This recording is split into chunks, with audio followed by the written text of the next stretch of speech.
Então, Átila, todo mundo acha que receber uma oferta de trabalho aqui no Canadá é só aplicar, principalmente na área de TI, já está dentro.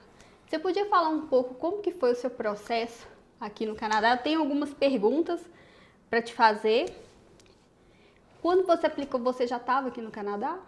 Não, não estava e não é simples assim não, viu, pessoal? Vou dar as dicas aqui, mas não é simples não.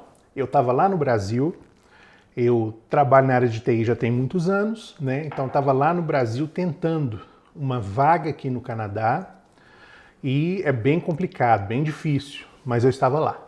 E o seu currículo? Ele já estava no formato canadense? Inicialmente não, mas aí eu comecei a pegar dicas, porque eu já estava querendo de fato vir para morar mesmo no Canadá, mas para isso o caminho mais direto que eu via para mim é o caminho do trabalho mesmo, né, de uma job offer. Então o que eu fiz? Eu passei o meu LinkedIn todo para inglês, passei o meu currículo para um formato que eles aceitam mais, que é todo em inglês e com uma formatação específica para poder começar a fazer esse job hunt, né, essa caçada de empregos por aqui. Uhum. E você chegou a aplicar para quantas vagas, mais ou menos? Você lembra disso? Olha, lembro assim que foram para muitas, foram para mais de 20 vagas, se eu não me engano. 20 ou 30, se eu não estou enganado. E eu aplicava algumas para você Sim, também. ela aplicava algumas para mim, falava, apliquei para você, tá aqui, ó. 20 que ele aplicou, eu acho que eu apliquei um pouco mais. É verdade, foram bastantes tentativas. Antes dessa oferta de trabalho que você recebeu, você chegou a receber algum rejeite, alguma negativa? Olha, sim, e não necessariamente explícito, do tipo assim, você recebeu um e-mail onde eles falam, gostamos do seu currículo, mas infelizmente não. Eles simplesmente, né, várias empresas nem te respondiam. Né? Então isso aí me deixou um pouco frustrado e aí que mostrou que não é tão simples assim de aplicou, foi chamado, começa uma entrevista, passa e chega no Canadá. Não é bem assim. É mais complicado, o buraco é mais embaixo. E quem que chegou a rastrear seu currículo? Você pode dar alguma dica? Sim. O que acontece? Depois que eu mandei alguns currículos assim de forma, vamos dizer, pessoal, que é procurando no LinkedIn as empresas e enviando, e eu não obtive respostas, eu comecei a procurar se existia algum intermediador que podia me ajudar nisso. E encontrei um intermediador no formato da VanHack, que é uma empresa que trabalha justamente com isso. Então, na época, o que eles fizeram? Eles pegaram o meu currículo, conversei com eles, eles têm planos pagos e têm planos gratuitos. Eu fui pelo plano gratuito mesmo, não paguei nada não. O plano pago, na época, claro, passou já muito tempo, então não sei como é que está hoje, mas o plano pago na época era assim, eles davam mais destaque ao seu currículo, então mais visibilidade.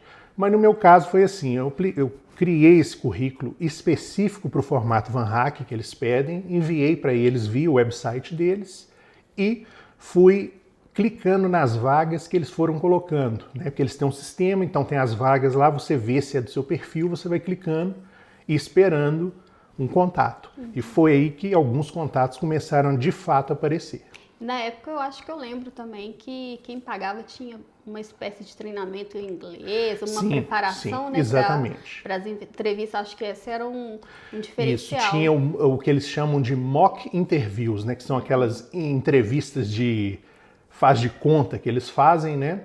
Então, de fato, tinha mesmo nesse modelo pago e eu preferi, pela experiência que eu já tinha internacional dentro de uma empresa lá no Brasil, eu preferi arriscar. E como que foi essa entrevista? Foi uma entrevista mais técnica? Você ainda recorda? Sim, eu recordo. O grau de dificuldade é grande. Por quê? Porque essas job offers, nesse sentido, como é que elas são? Elas são sponsored. Então, o que a empresa vai fazer por você? Se você passar, claro. Eles vão pagar a sua passagem e o início da sua estadia. Isso por si só já é um investimento maior. Então, o nível de entrevistas foram realmente mais rígidos e foram várias etapas.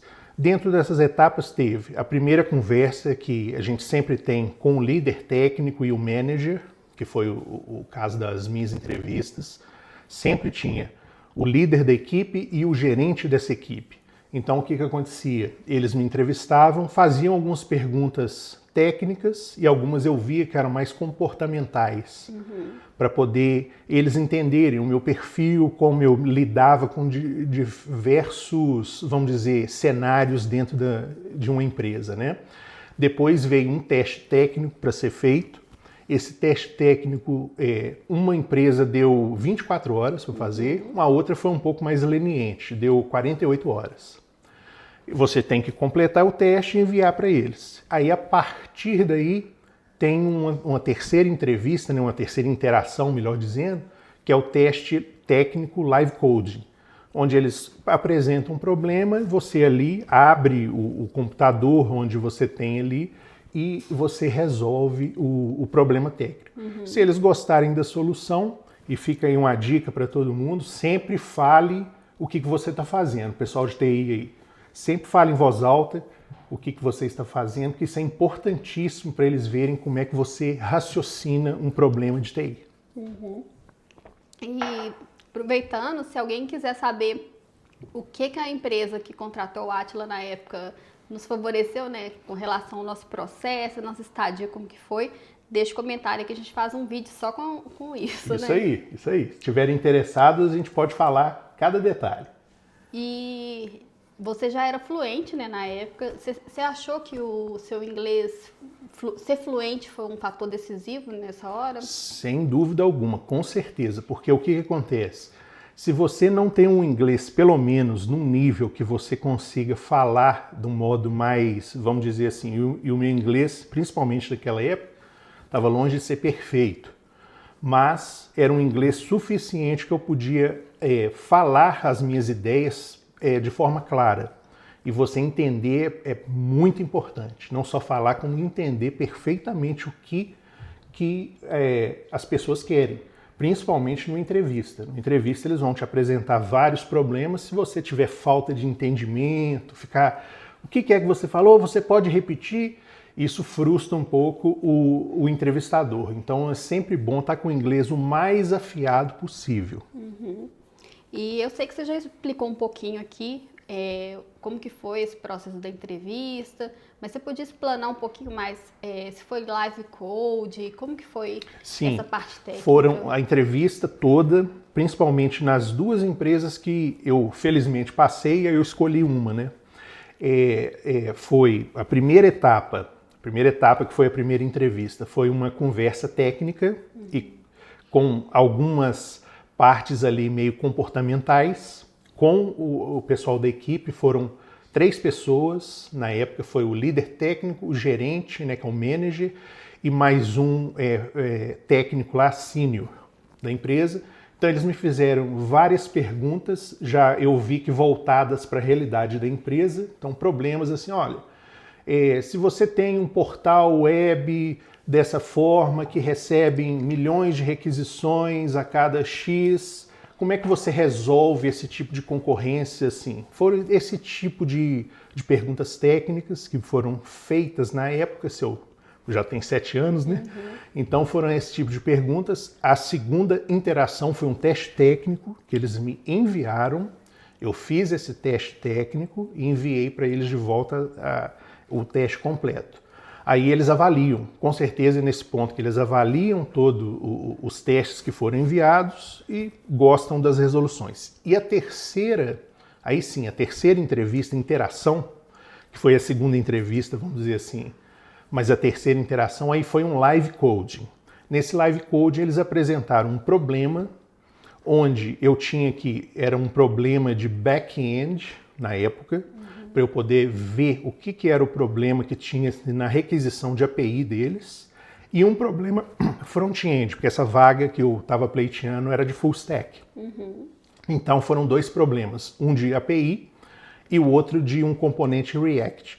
E como que eu resolveria aqueles problemas específicos. Então eles já me deram o componente meio pronto, mas com erros viciantes lá dentro, e me deram uma estrutura de API para eu acabar de completá-la. Então foi dessa forma o meu teste técnico. E na época, você achou que o nível técnico foi parecido com o nível exigido lá no Brasil? O que você achou? Eu já estava nessa empresa onde eu trabalhei lá no Brasil, que era uma empresa de consultoria de TI, então tive muita assim, experiência internacional por eles. A experiência nacional que eu tive com algumas outras empresas, eu diria que o nível técnico deles estava similar. O Brasil ele tem uma boa qualidade técnica em TI, estava similar.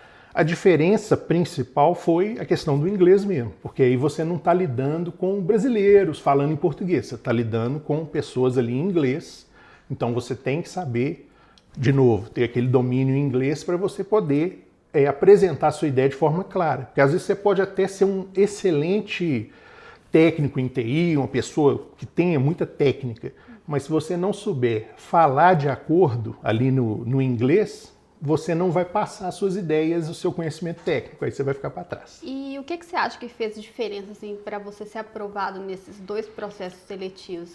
Olha, uma mistura de o que eles chamam, né, de soft skills e hard skills. Hard skills é o seu conhecimento técnico, é aquilo que você sabe sobre a sua profissão. Soft skills é como a maneira como você se comunica, se você sabe lidar com conflitos de uma forma, vamos dizer assim, mais elegante, mais tranquila, como você se comunica, interage com as pessoas. Então, assim, eu procurei ser respeitoso na entrevista, mas também amigável, onde eu via que dava para brincar um pouquinho. Eu brincava sem ser, vamos dizer assim, palhação, porque a gente tem que ser um pouquinho de cada coisa. Então, isso ajudou muito. Tanto que, quando eu terminei a última entrevista, eu tive realmente aquela sensação, opa, eu acho que eu fui muito bem nessa entrevista. Eu lembro que ele falou isso. Eu lembro, eu acho que eu passei. Eu fiquei enlouquecida. Porque é uma coisa assim, uma ansiedade, né? E isso é um ponto importante, pessoal. Controlar a ansiedade. É muito importante controlar a ansiedade, porque é aquela assim, entrevista é difícil, é muito complicada, não é sempre que o entrevistador está disponível, não é sempre que a empresa vai te chamar para uma entrevista. Então, quando chegar numa entrevista, sentar, respirar e pensar assim, eu vou fazer o meu melhor sem ficar esquentando a cabeça demais, senão fica nervoso demais e erra tudo. E aproveitando esse gancho, quanto tempo depois você teve essa resposta que você... Sim, depois da terceira interação que eu tive com essa empresa, né? Então foram 2 entrevistas e no meio dessas 2 entrevistas um teste técnico. Então assim, eu terminei essa entrevista principalmente com uma sensação muito boa, tá? E o importante aqui, para colocar um gancho, você também na entrevista, né, quando eles abrem a questão de você tem alguma pergunta para nós, é muito importante que vocês façam perguntas relacionadas à realidade da empresa. E eu acho que isso é que me ajudou também muito a eles me escolherem.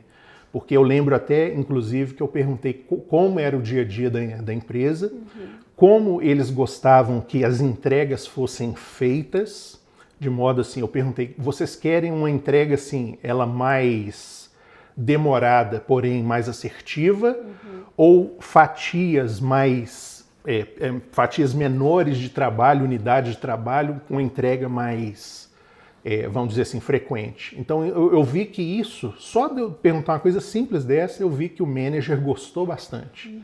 Ele entendeu ali que eu tinha uma noção sobre a questão do que a gente chama de entrega, de ponta a ponta, do início ao fim. Né? Porque tem muita gente que assim, eu faço meu trabalho em TI, passo para frente e não quero mais saber. Hoje em dia isso não funciona bem, galera. É assim, você tem que acompanhar o seu serviço até a produção. Então você está no seu computador, você criou o que você tinha que criar, o seu código, você coloca isso para o time de QA, seja o que for aí na empresa, fazer os testes, você acompanha esses testes e aí você acompanha isso em produção. Quando está em produção, todo mundo está usando o que você fez, está tudo ok, aí sim, você pode falar que você terminou aquela tarefa. Então, eu acho que isso ajudou bastante. E o que mais te surpreendeu nesse processo todo? O que mais me surpreendeu, porque assim, o Canadá, assim como os Estados Unidos, a gente tem essa noção de que todo mundo é muito frio, muito profissional, e de fato são muito profissionais, mas o que me surpreendeu foi a cordialidade e até mesmo um ambiente assim bem amigável durante as entrevistas. Eu estava esperando uma coisa assim mais fria, mais dura, mais formal, e eu vi que o pessoal foi assim muito tranquilo. Conduziam a entrevista em momentos sérios, perguntas específicas era sério, mas no geral era uma conversa bem amigável. Isso me... E aproveitando, você sentiu algum tipo de preconceito nas entrevistas por você ser imigrante? Não senti. Assim, todos com quem eu conversei, de todas as entrevistas que eu fiz, algumas eu fiz e não recebi resposta alguma. Então, eu já assumi que não tinha passado nelas, o pessoal não tinha gostado, eu já tinha outro candidato. Mas todos, em geral, todas as pessoas que eu conversei, todas foram bastante respeitosas. Todas cordiais. Todas né? muito cordiais, é. E você acha que aqui eles valorizam mais soft skills? Olha, eu diria que eles valorizam bastante soft skills, mas de modo, vamos dizer assim, objetivo, são suas hard skills mais as suas soft skills que garantem uma vaga. Você pode ser um profissional de ponta, mas se você é um frio, igual um cubo de gelo, na hora de você transmitir o que você precisa ali, muito rígido, eu acho que isso vai te atrapalhar. Também você pode ser uma pessoa excelente na comunicação, mas na hora dos testes técnicos, das perguntas técnicas, você também não sabe responder, não tem um domínio, ou passa aquela insegurança, o pessoal também não vai te preterir. Então eu diria que soft skills é importante sim, mas também as hard skills, que é o seu conhecimento técnico. E em algum momento eles perguntaram se você tinha a famosa experiência canadense, que todo mundo fala muito sobre experiência canadense, né? Diretamente não. Por quê? Porque quando eu já tinha passado meu currículo, eles leram meu currículo, eles viram que eu tinha uma experiência internacional.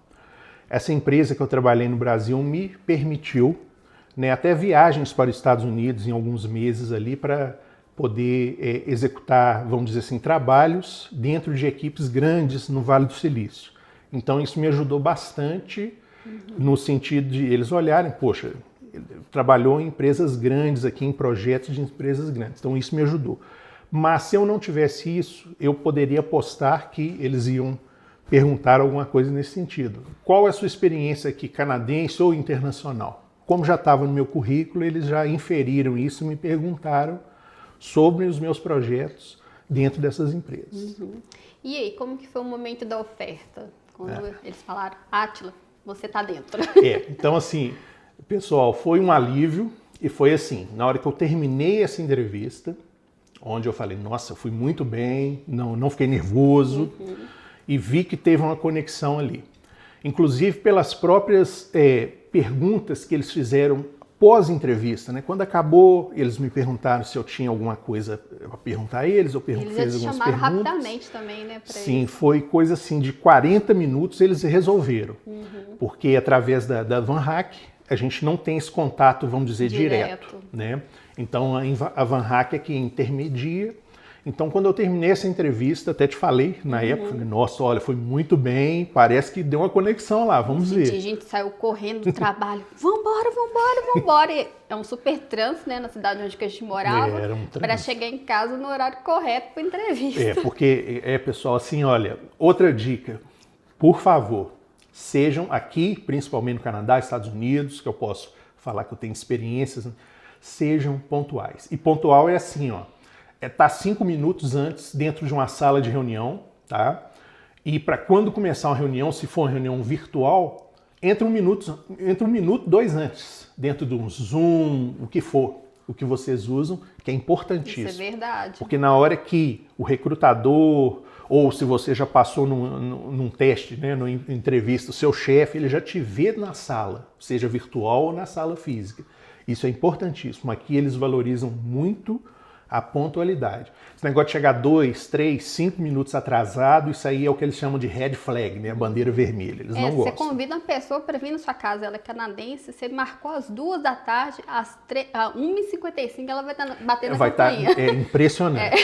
Não é aquela coisa, aquele charme né, vamos dizer, brasileiro, que você convida a pessoa 2 da tarde, ela chega 3. Não, aqui não tem isso não. Eles chegam antes, então já esteja preparado. Se você convidar a pessoa, já esteja preparado antes do horário. É isso mesmo. Então foi assim, eu senti que teve essa conexão, senti, poxa, eu acho que vai sair alguma coisa aí desse imbróglio. E aí passou uns 40, 45 minutos, aí eu recebi uma ligação. Não foi nem assim e-mail, nem nada, foi uma ligação. Aí quando eu peguei, eu já vi que era um número internacional, eu já esfriei. Falei, opa! Deu certo. Mas foi um frio da barriga bom. E aí eu atendi, era o recrutador da Van Hack, que me disse, olha, o pessoal gostou muito de você e quer fazer uma oferta. A oferta é X. E aí eu pensei, eu falei, ó, tudo bem, estava dentro do que eu já tinha, porque é muito importante isso, pessoal. Você chegou Pesquisem a faixa de mercado. Não cheguei a negociar porque já estava dentro da faixa de salário. Faixa, né? E o que acontece? Eu também não quis negociar nesse momento, por quê? O que a empresa me ofereceu? Além do salário competitivo, eles pagaram toda a viagem, todo o nosso processo migratório, caro. É muito caro. Teve um advogado especializado em imigração que fez toda a documentação. Ele cuidou do nosso processo desde a hora que o Átila foi contratado, praticamente é quando a gente recebeu a nossa cidadania. Exatamente. Foi tudo feito de uma forma assim, muito profissional, muito técnica, e eu não gastei absolutamente nada nesse sentido. Então já foi muito vantajoso. E foi vantajosíssimo. Porque eu tenho um colega de trabalho que ele, na mesma época que a gente estava fazendo o processo seletivo, ele passou para uma outra empresa, outra província, e eu não lembro, mas ele falava que ele não estava sendo custeado pela empresa. Não sei se ele ia cobrar isso depois, mas o nosso foi tudo custeado. Foi totalmente custeado. Eu não tive que pagar absolutamente nada para envio de documentação, nada. Tudo assim, a empresa pagou. O máximo que tinha, assim, às vezes tinha um custeio, a empresa me devolvia esse dinheiro depois, era só apresentar, porque às vezes acontece. É porque a gente chegou a pagar nossos exames. Porque como era aqui no Brasil, a gente tinha que fazer pagamento, né? Isso, exatamente. Aí depois isso tudo foi reembolsado, exatamente. E $1 milhão em dólar, né? Então, assim, foi um processo, é um processo difícil, não é fácil. Foi um processo que em momentos a gente ficava meio frustrado, porque, assim, eu já tinha uma certa experiência em TI. E aí você bate no muro, você fala, nossa, estou mandando currículos aqui, estou tentando entrar em contato com empresas aqui e nada, nem te respondem. Então foi um pouco assim frustrante no início, mas é importante o pessoal não desistir.